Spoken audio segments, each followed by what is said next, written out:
service to our country. Special welcome to the Police Chief of Baltimore, Maryland, a city near and dear to my heart.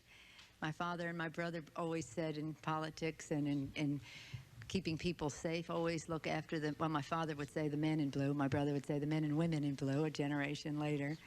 And thank you for your service. Your presence here today points out how much our work on Homeland Security has to be about localities, localities, localities. I always say location, location, location are the three most important words in real estate. But localities, localities, localities, I think, are the most important part of protecting our people. So this is valuable testimony that you are giving to us, and I hope that this inquiry has one purpose, but that what Congress does in a bigger picture in terms of Homeland Security, we will take heed of what you are saying about having access to the information and improving the communication.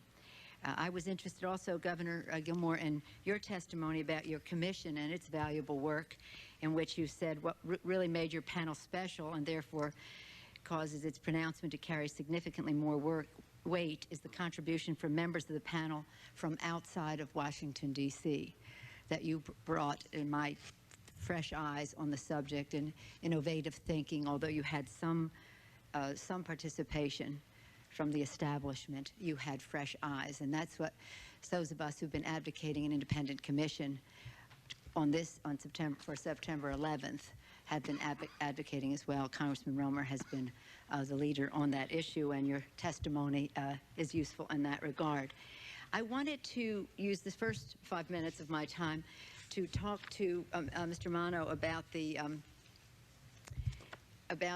President's Commission on Aviation Security and Terrorism of years ago. Was it 1989 that this, 1990, May 1990. And in that Commission on Aviation Security and Terrorism, the report makes some pretty stark comments.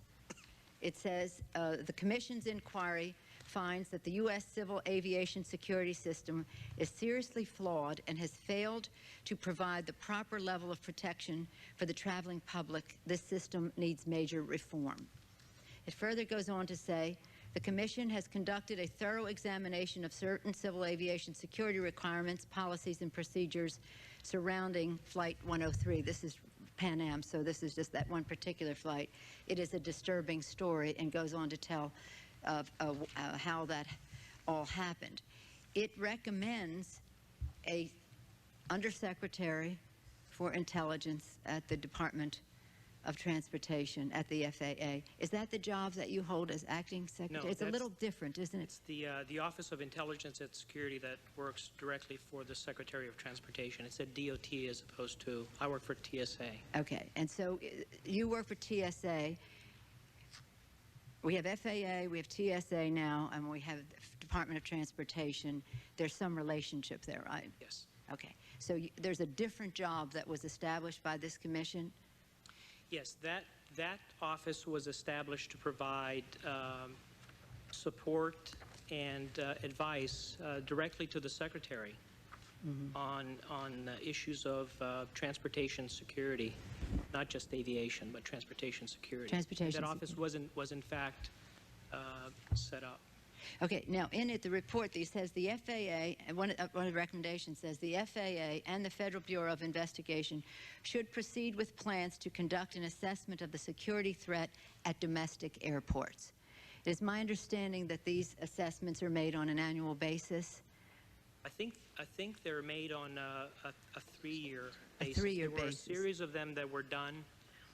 The latest iteration, there were some that were done, the latest in 1999, and then some more airports were done in the year 2000. So it's an ongoing process. Is it your understanding that any of those assessments ever pointed to use of airplanes as weapons as a possible threat to our domestic security? Not to my knowledge. Not to your knowledge. So these assessments would have missed that. Well, what those assessments do in terms of the threat information that the FBI provides is that they look at the threat environment around the airport that they're looking at in terms of terrorist activity, criminal activity, in order to be able to provide the airport mainly an idea of the environment that they're operating in so that they can then have or develop contingency plans. Okay, but to deal with because I don't have much time, I appreciate that, but it must have reported about the possible threat of hijacking, for example. I believe that what they report on is the presence of terrorist groups and the kinds of activities that they may be involved in that local area. So that might be hijacking, but not use of airplanes as weapons. It could be. I simply am not aware of any that. Okay. That So this pointed is to that. one place where the Commission called for a recommendation to assess the danger, the risk, where there was possibly missed in these assessments that were being made about the threat to it. I don't know if there was any information that actually pointed to such. But so, the just tell scenario me that what was- your job is again. You're the intelligence, Undersecretary for Intelligence at I'm the acting the acting, okay, Associate Undersecretary yeah. for Intelligence Yeah, at TSA. TSA. And with TSA taking over aviation security and security for the other modes, we are now responsible for assessing the threat to aviation. Well, my time has expired. I just want to close by saying I think that I appreciate all the good intentions, and I know that if you read this book, you will weep because it predicts, it tells you what we should have done as far as aviation security is concerned, and it's from 1990, the President's commissioned under Senior President Bush. And it calls for, I think, a more comprehensive, as excellent as the work that Ms. Hill and the Joint Inquiry staff has done, it really speaks to the fact that while we have come down hard in terms of our analysis of what was going on in our country and the role of the FBI and the CIA, there are other agencies which had a responsibility to protect the American people. We must assess their performance as well, and we must do it with fresh eyes if we're truly going to live up to our responsibilities to protect the American people from terrorism. My time has expired, but I look forward to the next round, Mr. Chairman. Thank you.